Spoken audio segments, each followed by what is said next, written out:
Tanta resistencia realmente tiene el sistema estructural. ¿Ok? Obviamente para hacer estos análisis se hicieron análisis dinámicos no lineales paso a paso, para lo cual se utilizaron registros de aceleración. Acaba de mencionar, estos registros de aceleración son de una zona muy específica de la Ciudad de México, de la zona A. En el 2004 todavía se diferenciaba la Ciudad de México por diferentes zonas de suelo blando, la zona 3A, zona 3B, zona 3C y zona 3D, de las cuales la más desfavorable es la zona 3A. Pues justamente fue esa zona la que se analizó. Estos registros de aceleración pertenecen a esa zona 3A. Y aquí tengo brevemente cómo sería esta zona. Toda esta mancha verde olivo es la zona 3A. Ahorita ya no se diferencia así, ya se diferencia por intervalos de periodos, pero anteriormente se diferenciaba así por la mancha verde olivo es lo que sería la zona 3A, es donde más pega de la profundidad de los estratos, ¿sí? De los estratos blandos. ¿Por qué? Porque en estos mapas que vemos aquí, que son de isoperiodos y de isoprofundidades también de la Ciudad de México, vemos que tenemos profundidades que varían entre 10 metros y 60 metros de profundidad, ¿sí? ¿Qué es lo que nos lleva a esto? Pues que entre más profundo sea, pues más posibilidad tengo yo de grandes efectos de interacción sobre la estructura. Entonces, teniendo claro qué es la zona a la que se analiza, ¿sí? Se llevó el estudio paramétrico. ¿Ok? Entonces, se revisaron estas diferentes relaciones. Ya habíamos visto de punto 25 a 3 de relación de rigidez y de resistencia.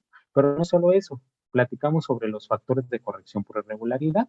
Bueno, considerando los intervalos que tienen las normativas del 2004, ¿sí? Se consideró eso. Si yo estoy dentro de una diferencia máxima del 50%, yo no considero ningún factor de irregularidad. Aquí lo llamamos alfa, alfa va a ser igual a 1. Pero si yo supero ese 50 hasta un 100%, lo voy a reducir por un punto 8. Y si supero ese 100%, yo ya estoy en un factor de punto 7. ¿A qué me lleva esto? A yo tener fuerzas ligeramente mayores para diseñar mi estructura. ¿Ok? Pero recordemos que aquí no se está aplicando todavía los efectos de interacción. Hasta ahorita se está diseñando como si la estructura no estuviera desplantada sobre un suelo flexible. ¿Ok? Ahora, estas curvas que vamos a ver a continuación nos muestra el resultado real del comportamiento del sistema estructural. ¿Sí? ¿Qué vamos a ver? Vamos a ver distorsiones y desplazamientos y vamos a ver ductilidades, ¿sí? De tanto por entrepiso como del sistema global. ¿Con base en qué ductilidad se va a comparar? Bueno, un sistema de este tipo en una zona, es decir, en un diseño nada riguroso. Para un sistema estructural de 6 u 8 niveles, es normal que utilizaríamos un factor de corrección sísmica igual a 2, es decir, un Q de 2. Eso nos lleva, ya calculando el Q', etcétera, nos lleva más o menos a obtener una ductilidad máxima de 2.1, 2.2 aproximadamente. Bueno, pues contra esa ductilidad es contra la que se va a comparar, ¿ok? Entonces, de inicio, en estas tres primeras gráficas lo que nos muestra son las relaciones de punto 25, tanto, bueno, las de punto 25 de resistencia en todas las relaciones de rigidez. ¿Qué fue la relación de punto 25 genera un piso suave y un piso débil en nivel superior que no se puede evitar? ¿Sí? Por ejemplo, aquí tenemos estas líneas azules, una punteada y una, bueno, no las azules, las azules y las rojas, pero una sólida y una punteada nos representa la diferencia entre los dos entrepisos. ¿Sí? Entonces podemos ver que es mucha la dispersión que hay entre un punto y otro. Aquí se llegan a cruzar, pero de hecho no cruzan con ninguna de las relaciones que se analizó. Incluso la relación de uno en rigidez, que podríamos considerar como una regularidad en rigidez, tiene una ampliación, ¿sí? Lo que nos dice es que no están acoplándose ningún desplazamiento. ¿Qué es lo que nos lleva a eso? Que al menos en el nivel superior, recordemos que en la relación de punto 25 tenemos un primer nivel más resistente, entonces eso nos lleva a un segundo nivel, pues más débil, ¿ok? Entonces eso nos dice que en ese nivel es donde se está generando o un piso suave o un piso débil. Y lo podemos ver más claramente aquí en las ductilidades. Esta línea punteada que se ve aquí abajo es la línea que representa justamente esa ductilidad que pretendemos encontrar. ¿Sí? Más o menos una ductilidad del percentil 84, que sería más o menos como lo que obtendríamos con el Q', ¿sí? Nos lleva a una ductilidad máxima de 2.38. Entonces, todo lo que genere una ductilidad máxima de 2.38 nos está diciendo que tiene un buen comportamiento ante las demandas sísmicas. Una vez que lo supera, bueno, pues está superando de la posibilidad de resistencia que puede tener. Aquí vemos que todos los puntos están por encima de esa línea punteada, lo que nos lleva a ver que en la relación de punto 25 ningún sistema tuvo una buena respuesta. Entonces genera un fragante piso suave o piso débil en nuestro sistema estructural. Ahora vamos a empezar a ver otro tipo de curvas. Sí, aquí vamos a ver, por ejemplo, curvas de desplazamiento. Vamos a entender nada más los sistemas que se analizaron. Los primeros resortes representan la interacción suelo-estructura, todo lo que lleva ya vimos desplazamientos, cabeceo y aumento de fuerza. Y los primeros dos niveles de cada sistema fueron los que se analizaron para ver si se genera o no un piso suave o piso débil. En estas curvas de desplazamiento se puso una línea punteada que nos representaría la, la parte, digamos, si dos puntos de dos entrepisos se cruzan ahí, nos diría que ambos entrepisos están teniendo un desplazamiento bastante similar. Esto nunca ocurre en un sistema o es raro que llegue a ocurrir, pero sí nos puede llevar a entender que no hay mucho. ¿Cómo podemos interpretar esto? Bueno, pues si yo estoy diciendo que en un piso suave, un piso débil, va a haber mucha flexibilidad en ese entrepiso, si yo tengo una diferencia grande de desplazamiento, me puede llevar a interpretar que es en ese entrepiso justamente donde se está concentrando la suave piso débil. ¿Vale? Entonces, todos los puntos menores a la relación de rigidez de 1 son donde están demandando mayormente en el segundo nivel. Y todo lo que está por abajo de la línea punteada es donde se están demandando en el primer nivel. Entonces, lo que esté más cerca de la línea punteada son justamente las relaciones donde yo puedo tener un mejor comportamiento. Y, por ejemplo, vemos que al menos los puntos por ejemplo, esta línea azul que nos representa la relación de resistencia de 1, es decir, cuando es regular mi sistema, es justamente la que tiene un comportamiento más adecuado. Y todos los demás puntos, pues prácticamente cuando es un sistema regular en resistencia lateral, puede llegar a tener un buen comportamiento. Pero fuera de eso, todos los puntos están teniendo pues bastante dispersión de desplazamiento. Eso nos dice que cuando es más débil o más rígido un primer nivel, el segundo nivel está sufriendo de bastante flexibilidad e inversamente cuando cambian la rigidez y la resistencia hacia el segundo nivel. ¿Ok? Ahora, el gráfico de abajo lo que nos muestra es qué pasa si yo utilizo factores de corrección por irregularidad. Vemos que un poco más de puntos se acercan a la línea punteada, ¿sí? Es decir, podemos ver claramente que el castigar un poco mi espectro de diseño, sí me puede ayudar a reducir la irregularidad y sobre todo la vulnerabilidad de mi sistema. Pero seguimos viendo bastante dispersión, ¿sí? De hecho, en este punto, la relación .75 en rigideces fue la que tuvo punto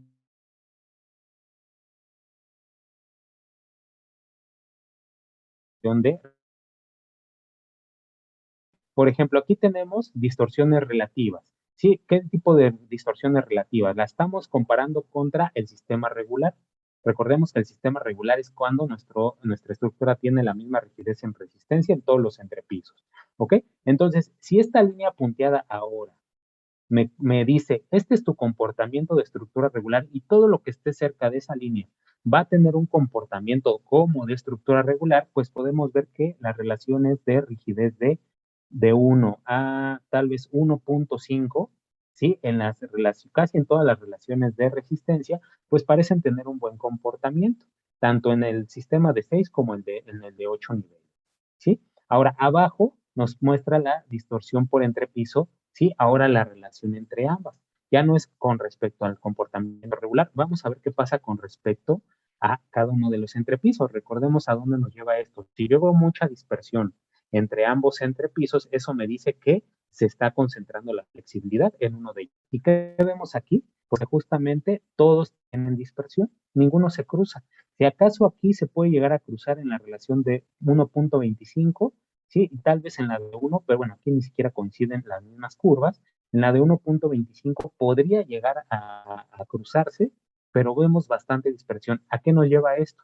A que si estamos viendo el sistema, la relación con el sistema regular, y vemos que hay muchos puntos que se acercan, pero luego vemos la de cada entrepiso y vemos que se alejan, eso solamente nos dice una cosa, que ni siquiera el sistema regular parece estar teniendo buen resultado, buen comportamiento. ¿Ok? Creo que por aquí, a ver, un segundo.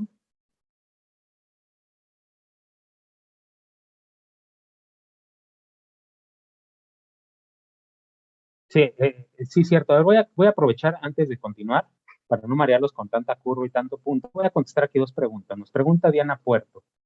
Una pregunta, si se desligan los muros en los niveles superiores y en el primer nivel hay pocos muros, ok, ¿se considera que tiene piso suave? Ok, si tú desligas tus entrepisos, aquí depende de dos cosas, Diana. Si tú los desligas es porque no solamente los vas a desligar en tu análisis, sino también los vas a desligar en la realidad. Es decir, cuando tú estés construyendo, vas a generar una junta de tal modo que entre columnas y muros no haya ninguna unión, ¿sí? Si tú generas esa junta, ¿y qué pasa? Esa junta tiene que ser capaz de separarlos incluso en el desplazamiento. ¿A qué me refiero con esto? Que si tu muro, bueno, tu entrepiso se desplaza 5 centímetros, la junta pues tiene que ser mayor a 5 centímetros para que en verdad nunca se junten, porque ¿qué pasa? Si tú le pones 2 centímetros de separación, ¿sí? Y tu edificio se desplaza 5, pues en algún momento están cruzando y en algún momento están empujando muro con columna. Si tú haces eso tanto en análisis como en la realidad, ya puedes, no te garantizo que no vas a tener piso suave, pero tus revisiones se van a reducir todavía más porque tú prácticamente estás diseñando tus muros como una carga distribuida en la trave, ¿sí? Y entonces va a ser menos ese efecto, ¿sí? Entonces, no lo puedes omitir al 100%, pero van a ser menos tus revisiones, entonces podría ayudar. Pero ahí más que nada, el problema es no llevarlo solamente a lo numérico, sino también a la realidad, ¿ok? Luego Fernando nos dice, y si es cierto, en la norma 2020 ya nos dice que para diseñar la planta baja, tú vas a diseñar con un Q de 1. Aquí te podría decir, Fernando, pasan dos cosas. Lamentablemente todavía no tienen mucho soporte de dónde vienen muchas de las indicaciones que dan. ¿Por qué pasa? Si tú revisas la del 2004 con comentarios, te dicen, ¿sabes qué? Lo que se propone aquí viene de tal investigación o lo propuso tal investigador con base en cierto estudio, etcétera. Las normas que actualmente se tienen todavía no dicen mucho de dónde vienen las propuestas que se hacen. ¿Qué pasa si tú diseñas con un Q de 1? Si tú diseñas con un Q de 1 que no está mal, eso quiere decir que tú estás diseñando con un sistema prácticamente elástico, nada más reducido por su sobreresistencia, ¿sí? Eso quiere decir que tú estás diseñando un entrepiso que podría ser muy rígido o muy resistente ahora en comparación con tus entrepisos superiores.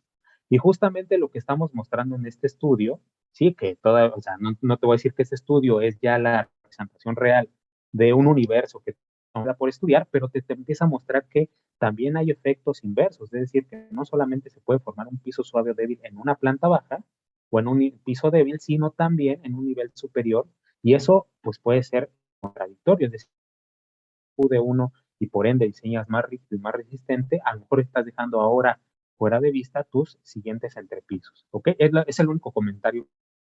Yo completaría esa propuesta con algunas otras revisiones, ¿ok? Y dice Andrés Rodríguez, ¿dónde podemos conseguir el procedimiento para crear un modelo de representar dos? Ok, le voy a pasar a mi VIP algunos artículos donde ya se presenta esto para que se los hagan llegar, sí, y creo que se los pueden hacer llegar para que tengan esta información. Ok, es un procedimiento pues, un poquito largo, entonces se los paso para que lo puedan compartir. Ok, Andrés. Entonces vamos a continuar. ¿Sí? Una vez pasadas estas curvas que ya dijimos, ¿qué es lo que nos está presentando esto? Que posiblemente ni siquiera el primer nivel puede estar teniendo un buen comportamiento. ¿Ok? Ahora, esto es lo que estamos viendo justamente en estas pequeñas curvitas que voy a presentar. Sí, esto es lo que sucede cuando se concentra flexibilidad en un nivel superior. Vemos que el desplazamiento más grande es justamente en el segundo nivel, que es el que estamos analizando, ¿sí? ¿Qué pasa? Cuando yo estoy en un comportamiento, lo que le llamamos regular, esta es una curva común, no se concentra de los entrepisos. Se puede llegar a concentrar un poco en el primer nivel, pero no es mucha la diferencia, ¿sí? Y cuando estamos en un sentido opuesto, bueno, pues es todo lo contrario, se concentra en planta baja y todo lo demás se comporta pues de una forma más regular, ¿ok? Pues justamente eso es lo que estamos observando aquí. La dispersión entre esos puntos está siendo la primera o la tercera curva. No estamos teniendo mucho comportamiento que se acerque a algo regular. Sí, ahora vamos a ver las curvas de ductilidad. ¿Sí? Aquí están las curvas de ductilidad que vemos que claramente están por encima de la línea punteada. Y aquí voy a hacer un comentario. Inicialmente, estos análisis que se realizaron se hicieron con resistencias nominales. Sí, es decir, no se llevó a cabo un diseño así riguroso para ver cuál es la resistencia de cada elemento, etcétera, sino se basó en un modelo idealizado, luego se comparó y se llevaron las fuerzas con base en los espectros de diseño. ¿Qué pasa en un diseño riguroso? Vamos a tener cierta sobreresistencia en nuestros sistemas, ¿sí? Entonces, como aquí se analizó con fuerzas nominales, lo que se hizo fue hacer una idealización de cuánta sobre resistencia podría tener nuestro sistema estructural. ¿Cómo se hizo esta modificación? Bueno, pues algunos estudios, por ejemplo, Tena Colunga y otros en 2008, revisaron que sistemas regulares pueden llegar a generar una sobreresistencia entre 2 y 2.5.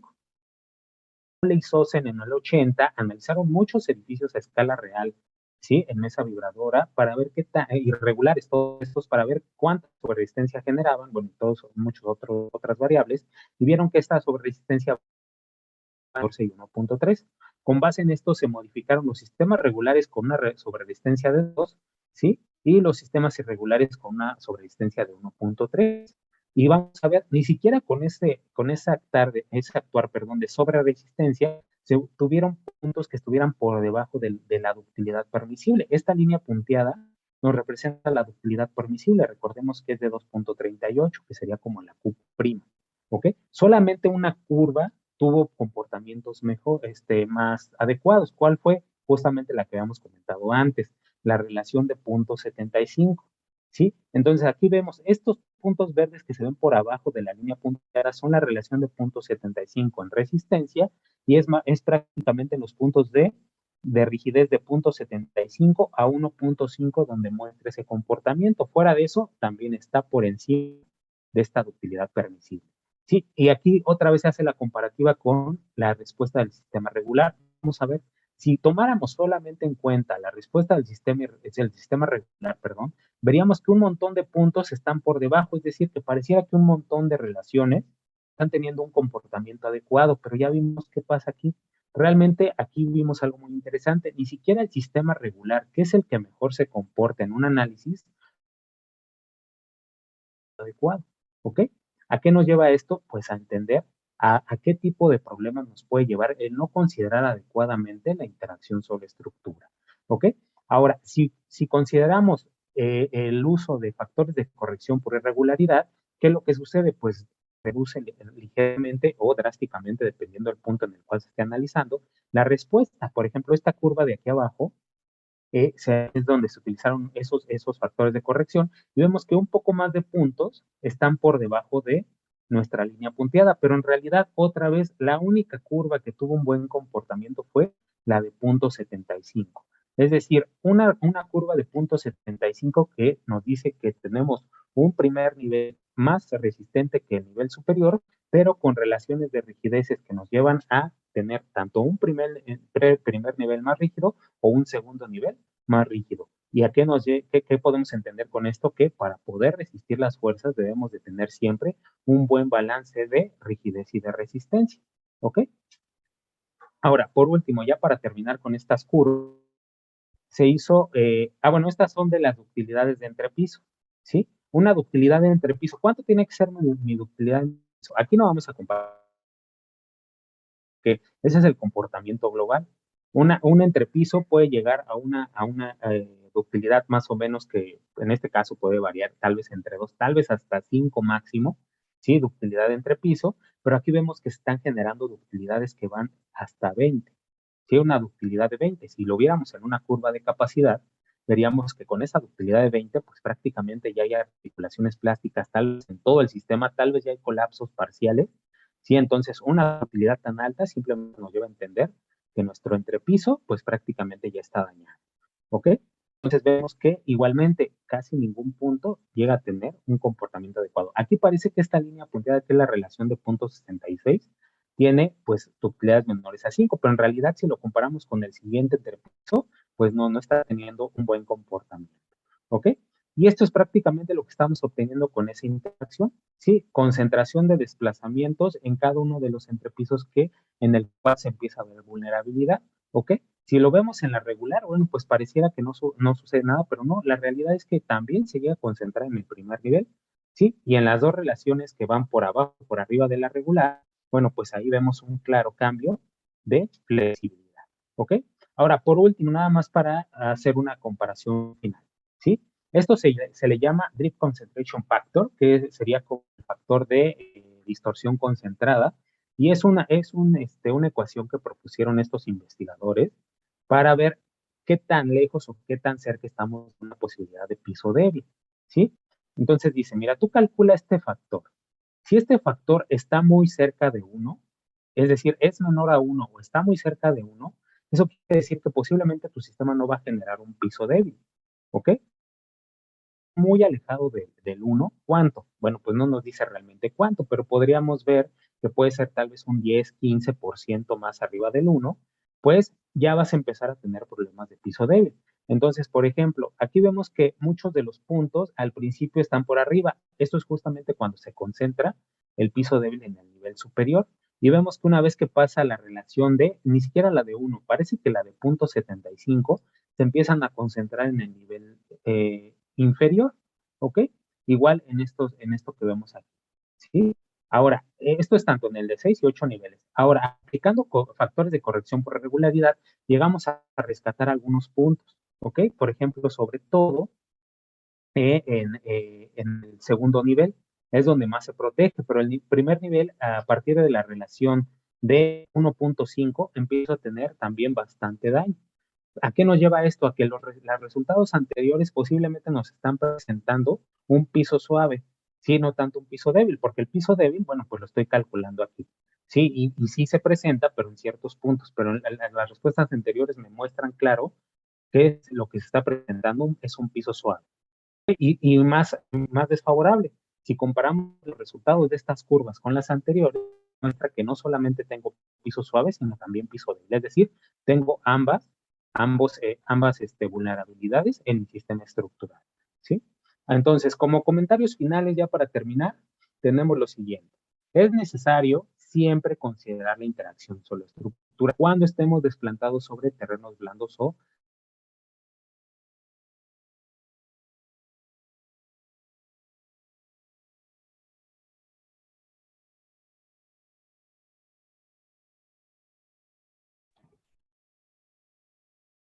indispensable, de hecho es imperativo, siempre calcular los efectos de interacción solo-estructura o calcular si me van a causar algún problema.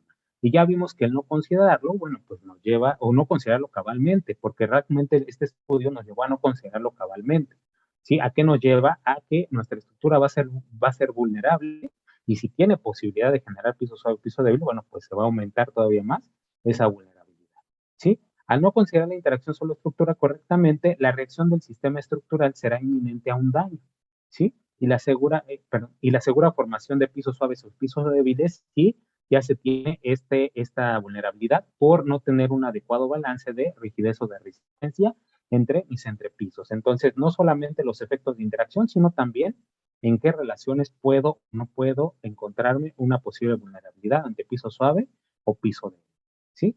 Los niveles superiores son más aumenta conforme aumenta la altura de la estructura. Esto es cierto, si estamos sobre un terreno flexible y aparte tengo una estructura flexible, es decir, una estructura muy alta, yo puedo tener un incremento de efectos porque se juntan las dos flexibilidades, la del sistema estructural y la de mi suelo.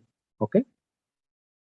Del movimiento por cabeceo. Aquí cabe mencionar, el movimiento por cabeceo es el que más puede generar problemas en el sistema, ¿sí? Entonces, por ende, se vuelve un análisis fundamental cuando yo tenga efectos de interacción, ¿sí? ¿Qué pasó con los factores de corrección por irregularidad? Vimos que, aunque sí nos ayudan a rescatar ligeramente la respuesta de mi sistema, no me ayudan completamente, al menos no en este problema. Es decir, si yo calculo cabalmente la interacción, posiblemente no voy a tener problemas. Pero si aparte de no considerarla, los factores de corrección tampoco me ayudan, pues lo que estoy teniendo es una estructura muy flexible, de tal modo que ni siquiera la estructura regular fue capaz de acomodar un buen comportamiento, ¿sí? Ahora, la formación de un mecanismo piso suave se incrementa al no considerar, como ya vimos, pues los efectos de interacción solo-estructura, ¿sí? Ahora, de los resultados de las relaciones de rigidez y de resistencia, ¿qué tenemos? Sí, en general, pues ninguna relación tuvo buen comportamiento. Las únicas relaciones que tuvieron un comportamiento adecuado o parece que adecuado fueron las relaciones de resistencia lateral de 0.75, que nos dice que el primer nivel es más resistente, y en relaciones de rigidez de 0.5 a 1.25, lo que nos lleva a ver que puedo tener o un primer nivel más rígido y más resistente que el superior, o una combinación de ambos, es decir, un muy buen balance, ¿sí? En la relación de 0.25, pues realmente no hubo nada que hacer, se vio que en el segundo nivel se muestra claro un piso suave, un piso débil, y de hecho con ninguno de los factores de corrección se fue capaz de reducir este comportamiento, ¿sí? Y aunque no nos concentramos mucho en esto, pero en las relaciones de 0.5 a 3 de resistencia y en la relación de 0.25 de rigidez también se presenta un claro piso suave o piso débil en el segundo nivel, ¿sí? Y ¿esto por qué? Porque pues tenemos un primer nivel mucho más resistente, ¿sí? Ahora, en las relaciones de puntos, no es la misma, no, es la opuesta. En la de 0.5 a 0.3 también, pero en rigideces mayores a 1.5, ahora se cambia. En donde se presenta la vulnerabilidad, pues fue en el primer nivel, ¿sí? Entonces, en general, la protección de la estructura contra los cambios debido a una mala concepción de interacción solo-estructura se balancearon con un primer nivel más resistente, ¿sí? Y con un segundo nivel que puede variar entre menos rígido o más rígido, de tal modo que necesitamos tener un muy buen balance, ¿sí? El segundo nivel presentó mayor vulnerabilidad que el primer nivel en este caso, ¿sí? Y el sistema regular, nada más haciendo énfasis, no fue capaz de resistir o de presentar un buen comportamiento. ¿A qué se debió esto? Pues justamente a la mala concepción de la interacción solo-estructura. Ahora, simplemente como comentario final, vimos que aquí se hizo un análisis solamente con registros de aceleración de la zona 3A y con edificios que varían entre 6 y 8 niveles.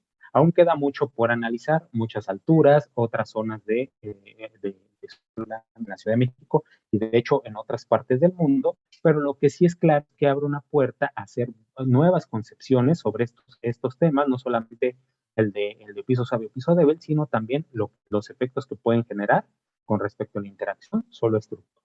¿Ok?